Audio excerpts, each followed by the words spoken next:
कभी कभी कोई जगह सिर्फ पुरानी नहीं होती, वो थकी हुई होती है। अपने अंदर सदियों पुरानी चीखें और यादें दबाकर रखती है। आज की कहानी है ऐसे ही एक घर की। हाउस नंबर 73, जहां हर दरवाजा खुलता है एक नए डर की ओर। रवि और साक्षी नई नई शादीशुदा जोड़ा था। शहर की भीड़ और किराए की मार से परेशान थे। काफी खोजबीन के बाद उन्हें एक पुराना बंगला मिला, थोड़ा टूटा फूटा लेकिन खुला खुला, और किराया बहुत सस्ता। जब साक्षी ने मकान मालिक से पूछा कि बंगले का किराया इतना सस्ता क्यों है, वो बुजुर्ग आदमी हल्के से मुस्कुराया और बोला, बेटा, अब लोग पुराने घरों में रहना पसंद नहीं करते। और हाँ, नीचे वाले बेसमेंट में मत जाना, वो हिस्सा बहुत पुराना है, वायरिंग खराब है। रवि ने कहा, अरे हम तो ऊपर ही रहेंगे, कोई दिक्कत नहीं। उन्हें क्या पता था, वो बेसमेंट ही इस घर की सांस है। पहले कुछ दिन सब ठीक चला। साक्षी को घर थोड़ा ठंडा लगता था, पर उसने सोचा शायद पुरानी दीवारों की नमी होगी। फिर एक रात करीब 2:30 बजे रसोई से बर्तन गिरने की आवाज आई। साक्षी उठी, देखा सारे बर्तन जमीन पर बिखरे हुए थे और बीच में एक पुराना लकड़ी का खिलौना रखा था। उसने रवि को जगाया और कहा, देखो ये खिलौना यहाँ कैसे आया। रवि ने देखा और बोला, शायद पहले रहने वालों का रह गया होगा, चलो छोड़ो। पर जैसे ही साक्षी ने खिलौने को उठाया, नीचे से ठंडी हवा का झोंका आया, जैसे किसी ने कान के पास फूंक मारी हो। वो सहम गई और खिलौना वहीं छोड़ दिया। अगले हफ्ते से सब कुछ बदलने लगा।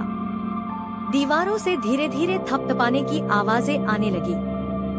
कभी किसी के चलने की आहट, कभी किसी के रोने की धीमी आवाज। साक्षी ने रवि से कहा, मुझे लगता है नीचे कोई है। रवि हंसकर बोला, तुम ज्यादा डरावनी फिल्में देखती हो, इसलिए तुम्हें डर लग रहा है। लेकिन उसी रात रवि ने खुद वो आवाजें सुनी। वो उठा और टॉर्च लेकर नीचे गया। बेसमेंट का दरवाजा पुराना था, जंग लगा। जैसे ही उसने हैंडल छुआ, दरवाजा अपने आप थोड़ा खुल गया। बेसमेंट के अंदर अंधेरा था। टॉर्च की रोशनी में बस धूल, मकड़ी के जाले और टूटा सामान दिख रहा था। लेकिन दीवार पर कुछ लिखा था, 1973। रवि ने सोचा शायद घर उसी समय बना होगा।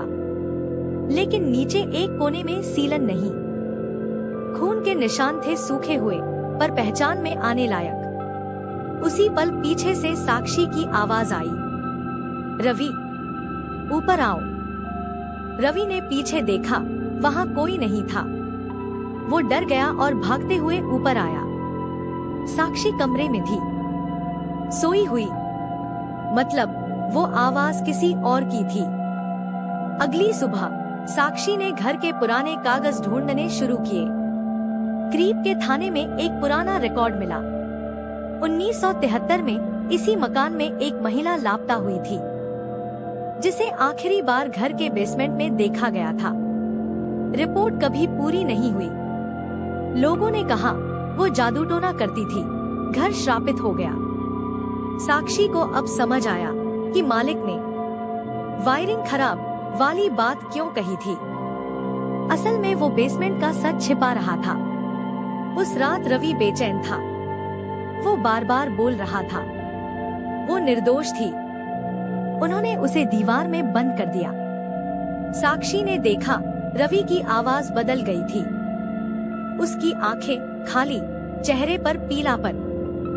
वो उठा और बोला, मुझे उसे आजाद करना है। वो बेसमेंट की ओर दौड़ा। साक्षी चिल्लाई, रुक जाओ रवि। लेकिन उसने हथौड़ा उठाया और दीवार पर मार दिया। पहले झटका, फिर दूसरा, और दीवार फट गई। अंदर से काला धुआं निकला। सारे बल्ब फट गए और एक पल को साक्षी ने देखा, दीवार में किसी औरत का चेहरा था, सड़ा हुआ लेकिन जिंदा। वो फुसफुसाई, अब मैं बाहर हूँ। अगली सुबह हाउस नंबर 73 खाली था। ना रवि, ना साक्षी, बस दीवार पर लिखा था 1973 एक और आत्मा आजाद हुई। मकान मालिक ने ताला लगाया, धीरे से बोला, अब कोई और आएगा। सस्ता किराया देखकर। कहते हैं हर घर की एक उम्र होती है, लेकिन कुछ घर ऐसे भी होते हैं जो मरने के बाद भी जिंदा रहते हैं।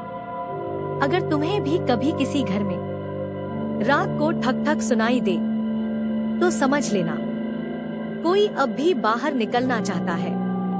अगर ये कहानी सुनकर तुम्हारे घर की दीवारें भी कुछ फुसफुसाने लगी हो तो 73 कमेंट में लिखो और ऐसी ही डरावनी कहानियों के लिए सब्सक्राइब करो।